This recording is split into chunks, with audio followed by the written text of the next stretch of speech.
Hello again, I'm Andy Olson with Echozoe Ministries, back for another installment of Lessons in Logic.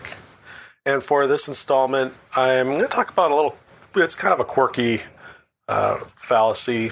We call it Reductio ad Hitlerum or Argumentum ad Hitlerum. It's kind of a quasi-Latin sounding, really just because that's what we do with logical fallacies. We make them sound Latin, right? And we see this all the time. And I think everybody's watching this has probably seen this. It's really a bunch of different fallacies balled up into one. Could be a ad hominem, could be a guilt by association. Depending on how it's used, it could be a genetic fallacy. And that's getting back, if you remember early on, I talked about being kind of both an art and a science to logical fallacies and figuring out which fallacy is which and how they work and stuff. But people know this more colloquially as the Nazi card. So it attempts to discredit a premise because it can be associated with Adolf Hitler and or the Nazi Party. And we see it sometimes in other cases too with Stalin or Mussolini, or pick your bad guy from history.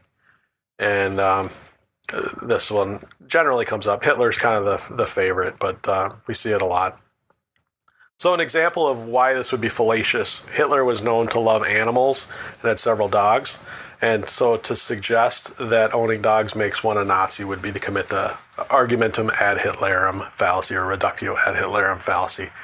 The Pharisee card is one that we see a lot, and it's virtually identical to this. And when somebody can't argue theologically, they just call you a Pharisee. You're a Pharisee because you do this, or you believe that, or you're against this, or whatnot. So they're the same fallacy, really. So Pharisee card just doesn't have the fancy Latin sounding name. But that would be Reductio ad Hitlerum or Argumentum ad Hitlerum, or the Nazi card, Pharisee card. So thanks for joining me for another installment of Lessons in Logic, and we'll be back soon with another.